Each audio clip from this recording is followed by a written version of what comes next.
Well, we have seen Saw, Wrong Turn, which is much more violent and has a little bit of story around such elements. If you like The Boys,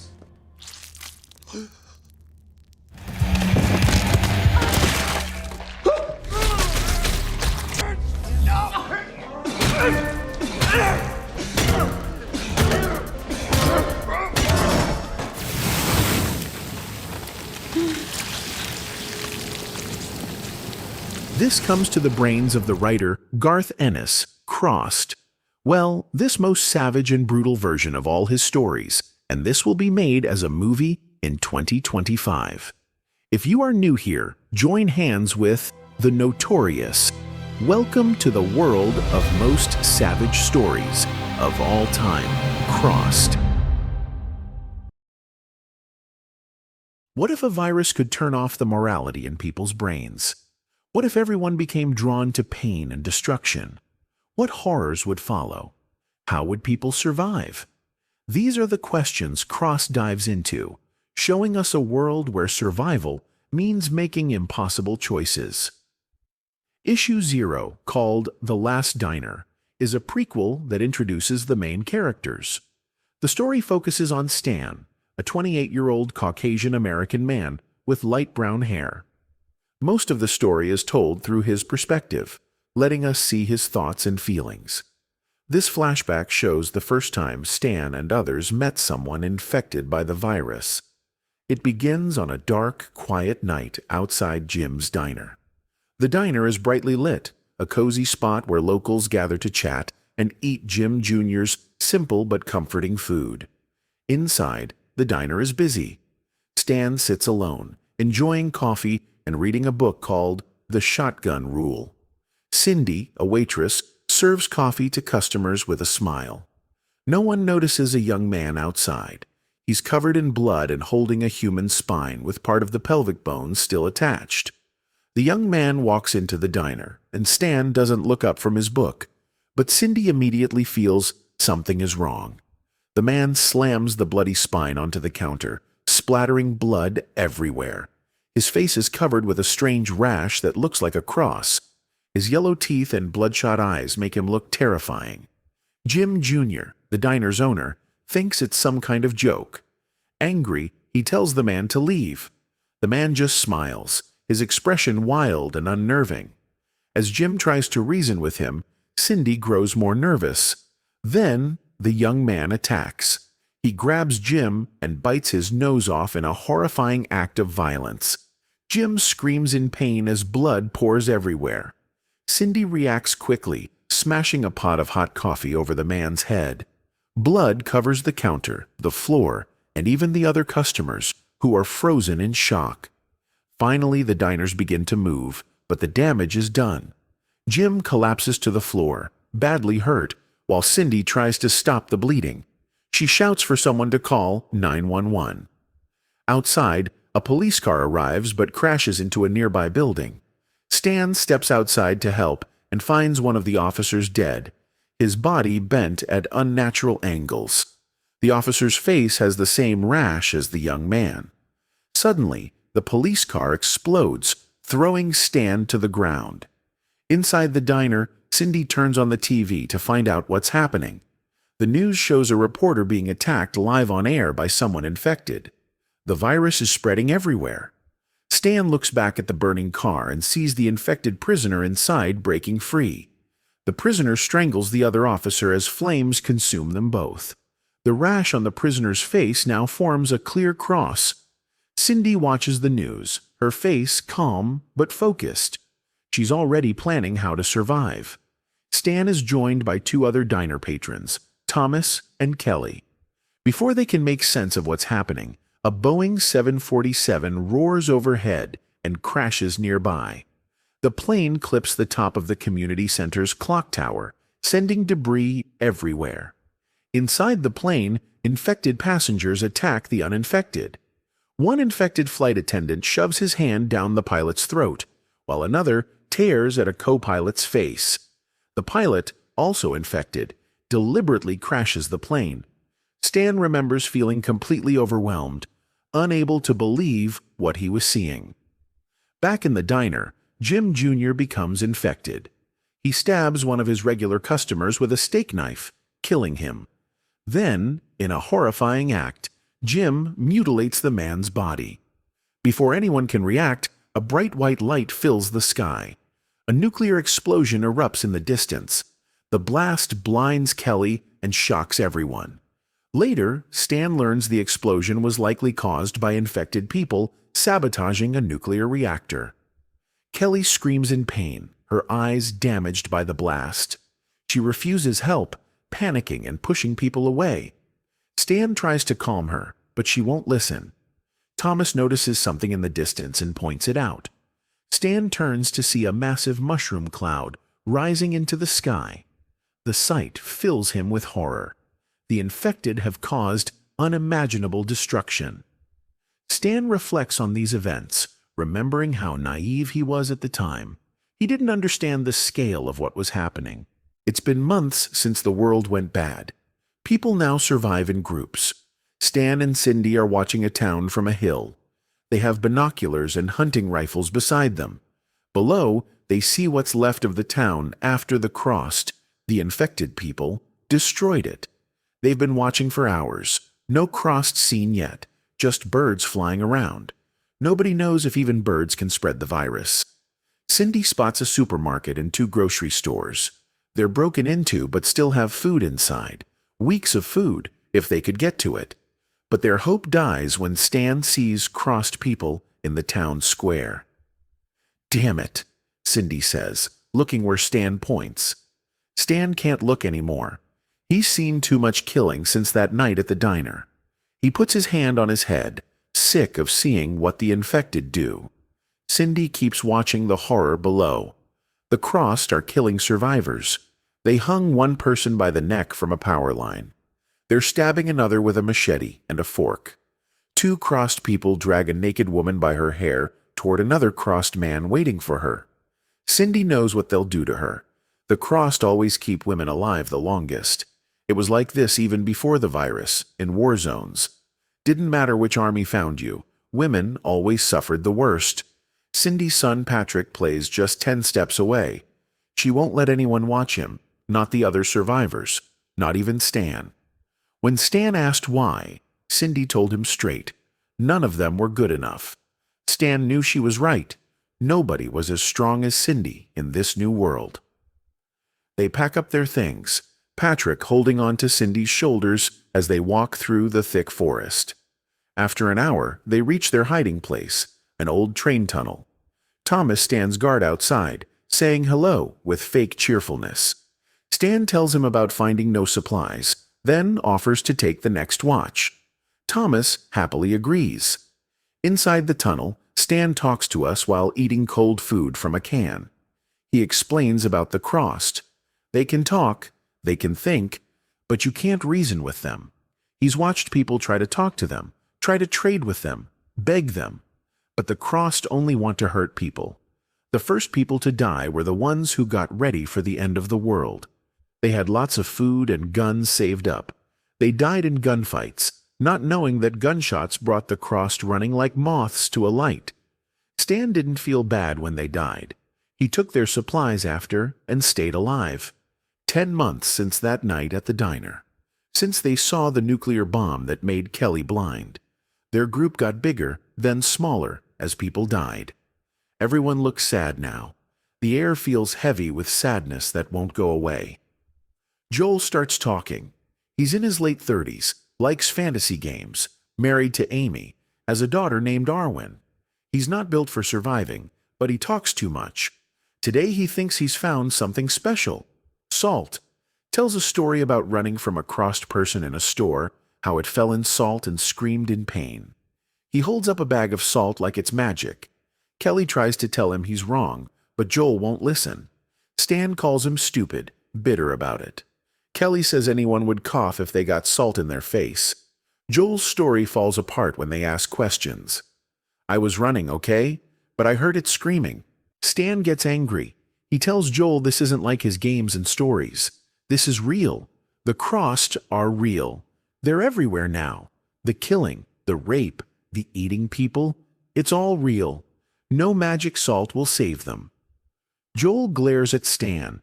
Stan likes making Joel look dumb in front of Amy and Arwen. Without people like Stan and Cindy, Joel's family would be dead by now. They argue until Kelly stops them. Want to bet your family's life on it? Amy reminds Joel their daughter Arwen is getting skinnier every day. He should have brought food from the store, not salt. Cindy finally speaks up, telling Joel they only need to focus on staying alive, for their kids and each other. Stan takes over watching from Thomas. His mind goes back to when they first met Cindy. The nuclear flash that blinded Kelly, her screams, Thomas trying to help her, the Crost woman who jumped them, knife in her back, yelling about someone named Joey, how Cindy's truck ran her over, saving them all. "Get in if you want to live," she'd said. Patrick sat close to Cindy in that truck, wearing his warm hat. She made him wear a seatbelt, even now. Stan saw her damaged ear, worried about infection, until she explained. Her mean husband burned it on the stove. "He was sorry after I was done with him," she'd said, telling Patrick to close his eyes as they drove past awful things. Now, Crick spots Crost people coming, more than 20, climbing toward them. The group runs uphill until Amy's ankle breaks. The sound is awful. She holds Arwen, begs Joel to shoot her and save their daughter. Joel panics, crying, sweating, saying no. Instead, he makes a circle of salt around them. Amy screams that he's stupid as the Crost get closer. They stop at the salt line, smiling mean. For a second, Joel looks right. Then they kick the salt away. They kill Arwen first, cut her up, play with her body parts like toys. They rape and cut up Amy and Joel at the same time. Amy, her head partly crushed, screams at Joel for getting them killed. Joel just stares empty as they pull out his guts. From the hill, Stan hears it all. Amy's anger, the screams, the begging. He lifts his binoculars, hoping they somehow lived, but Cindy stops him. Some things are better not seen. It's been a week or so since the group lost Joe and his family. They lost a few more along the way, but gained more members as well. Now they hold up alongside their new members in an abandoned house. The newest member is Randall, another seasoned survivalist in his late 30s.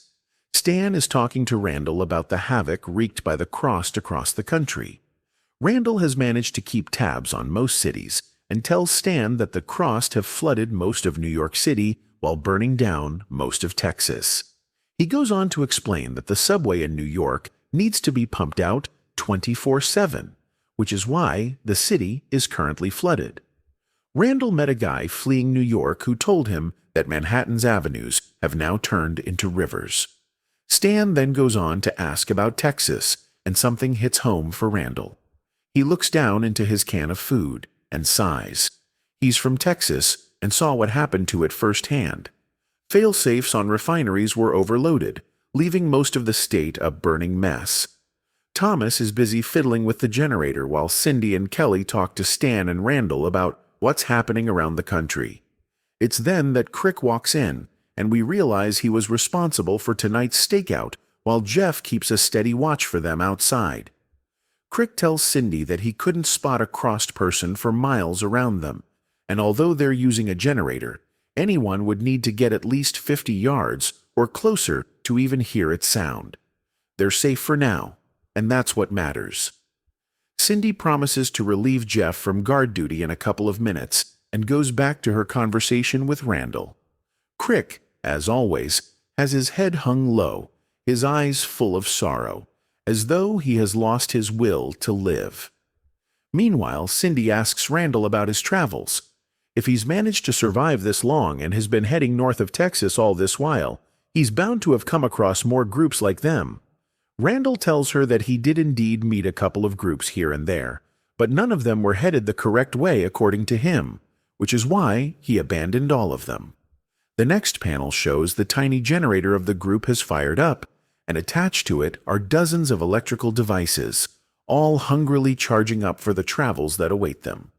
Dozens of mobile phones and walkie-talkies have been plugged in because running electricity is a very luxurious and rare commodity these days. Randall then gets up and is about to turn in for the night when Kelly stops him and asks the most important question. Where is Randall headed? Surely it's not this place. Kelly's right. This is indeed Randall's resting stop for today and tomorrow. Randall tells Kelly that he's headed northwest and wants to go as far as possible while avoiding Canada. Once he's done that, he plans to head further north until he reaches Alaska. The plan is to reach Alaska because the harsh climate and limited population likely mean there are fewer Crost there. Stan then asks Randall why he wants to avoid Canada, and a grim look suddenly crosses Randall's face. He sighs and tells Stan that when the outbreak first started, the Canadian government used all of its military might to seal off the borders. The idea was that this was an epidemic only affecting Americans. Sadly, by the time the Canadian government realized its mistake, it was already too late. Randall shudders and says that the thought of any of the Crost-wielding military equipment, tanks, sends chills down his spine. Cindy sighs as she caresses Patrick, who's fast asleep beside her. So going to Canada is now out of the question. It's the reason he plans to head west first and maybe make his way north via the sea. Stan then asks Randall if he really believes the Crost can operate tanks. Randall tells him that he knows for sure. He's seen people turn right before his eyes. People he once knew. When they turned, they retained their skills, be it butchering, driving, or operating machinery. The Crost retained their skills. This is why there's no doubt in his mind that the Crost are likely operating tanks and other military equipment. Stan agrees, but if that's the case, why didn't they ever spot any of them flying airplanes? That's when Kelly reminds them of the night at the diner when they saw a Crost deliberately crash a Boeing 747 into the ground just for fun. She then wonders, no matter the case, does anyone know if the Crost can pass on their skills? Maybe train others to fly planes or drive tanks. This catches everyone's attention. Randall straightens up and starts to wonder. Stan snaps out of his daze and looks toward Cindy for an opinion or some sort of answer, but Cindy couldn't care less. It's the same old question they've asked a million times in the past. What do the Crost do in their free time? What do they do when they aren't hunting? Randall then chimes in, saying that he saw something a few days ago that might finally answer this question. A flashback begins, showing things from Randall's point of view.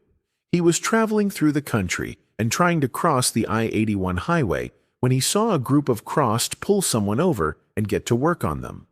Randall thought of it as a regular occurrence at first, but when he looked closer, he realized that the person being assaulted by the Crost wasn't screaming for help. He was laughing. The next page is dedicated to a single panel, showing the horrific acts the Crost are capable of in all their glory. The person being assaulted is on the ground, laughing to his heart's content. He's been disemboweled, and one of the Crost is using his intestines to satiate his hunger. Another is busy tearing his limbs apart, and a torn piece of one of his legs is being used by another Crost to pleasure himself. The scene is nothing short of a nightmare, yet Randall can't forget the maniacal laugh of the Crost that was being assaulted. Stan shudders. He's never seen or even heard of someone among the Crost hunting their own kind before. Randall then speculates that it's the evil in the Crost that has to make its way out somehow. When they can't find the uninfected, they turn on their own kind. This is another debatable topic. Cindy has heard in the past whether it's the biblical evil in madness or the morality switch turned off in the Crost. It doesn't really matter anymore. All that matters is survival. Randall and Stan continue speculating as Cindy gears up to go outside and take over lookout duty from Jeff. She straps her rifle to her back and heads out.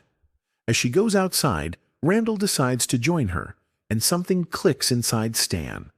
Suddenly he's afraid that something might spark between Cindy and Randall, and he might just lose his shot with her. He sighs and joins Thomas for a game of chess.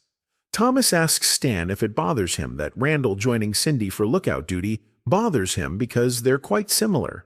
They're both survivalists who don't take crap from anyone and both use minimal words whenever possible. Stan denies having feelings for Cindy, and a battle of expletives ensues between the two. It's their way of keeping their spirits high.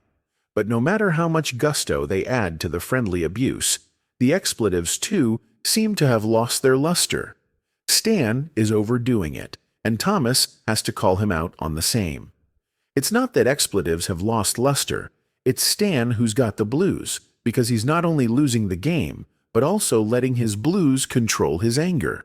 But before Thomas can say more, they hear Jeff rush into the basement behind Cindy while apologizing to her desperately. Jeff, a man in his late 40s, has no time to cater to him.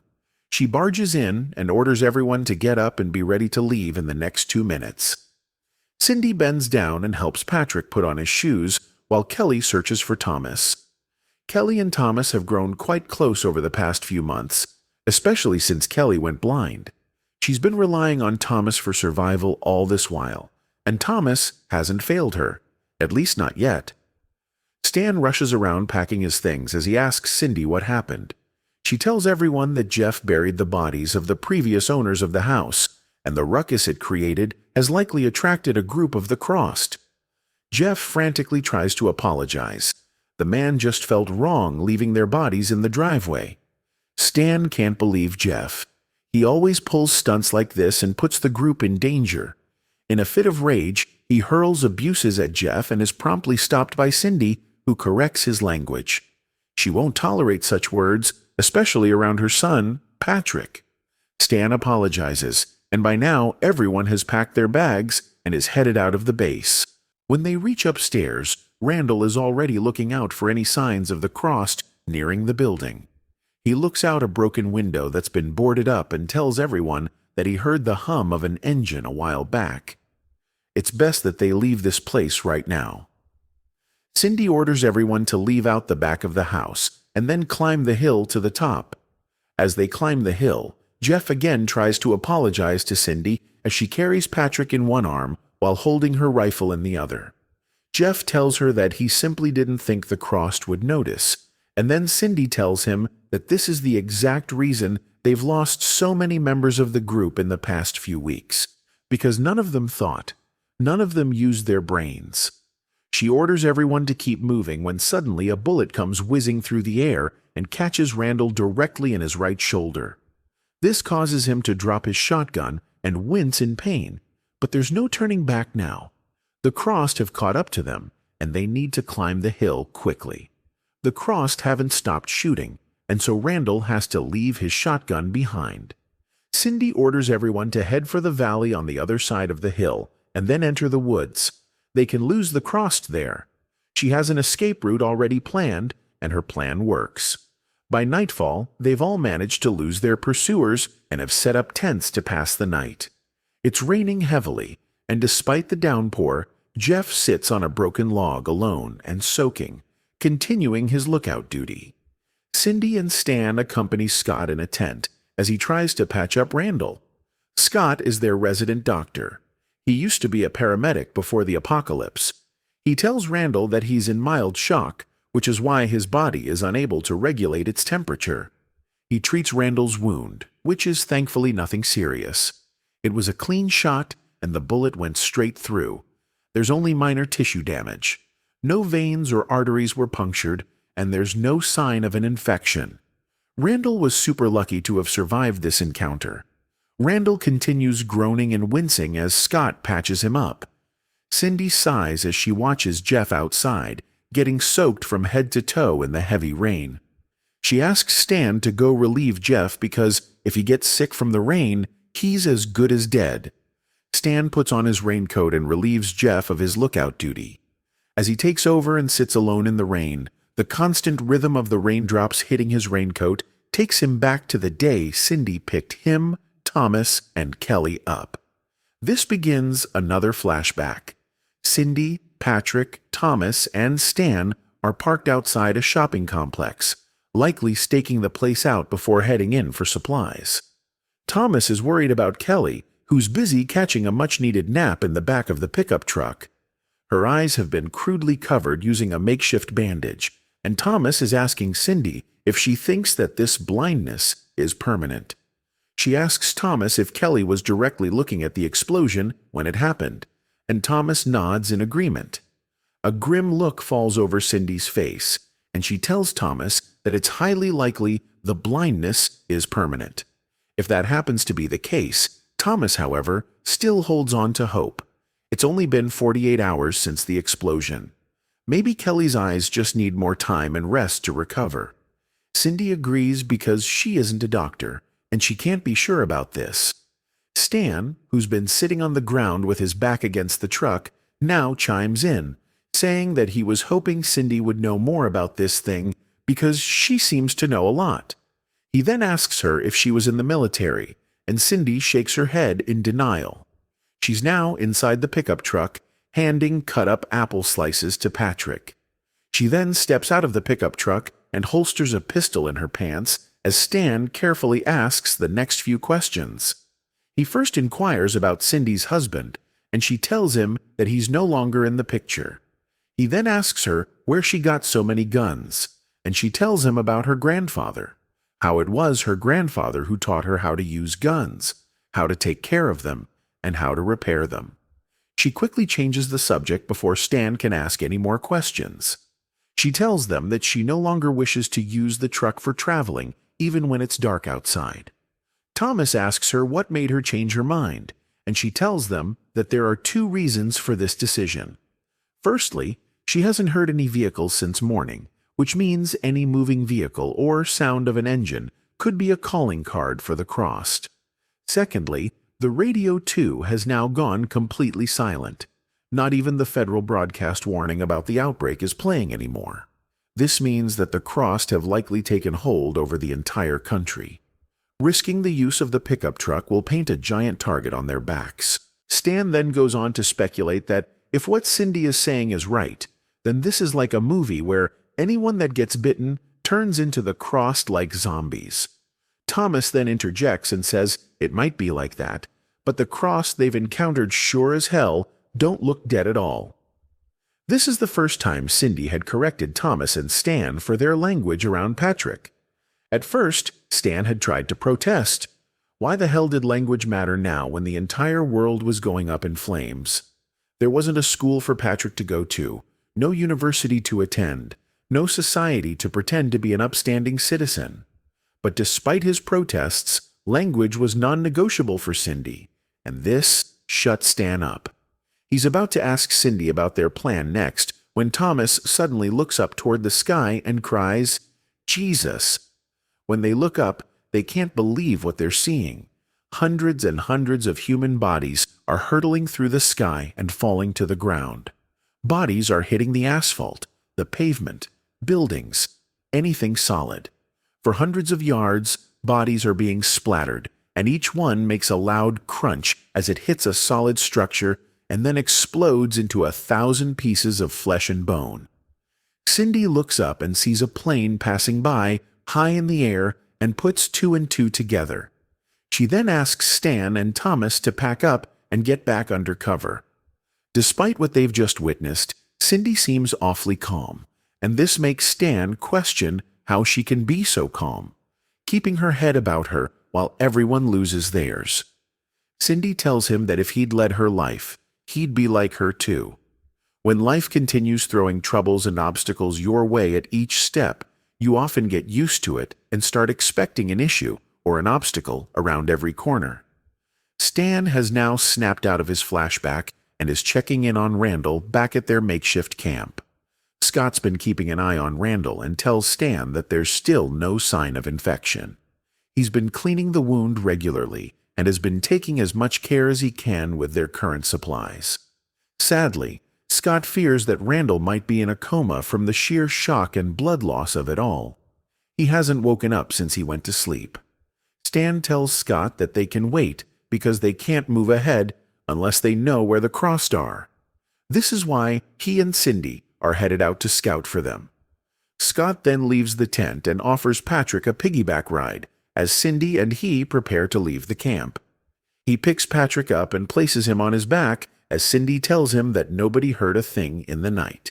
This means the Crost that were pursuing them either missed them by a long shot or have taken a different route. They decide to start at the abandoned house they held up in and then circle their way back to the camp to ensure they don't miss a location. As they walk out of the makeshift camp, Thomas is sitting on a tree stump watching them leave. When Stan spots this, he apologizes to Cindy for what happened. Cindy, on the other hand, is unaffected and asks Stan why he'd apologize to her about Randall.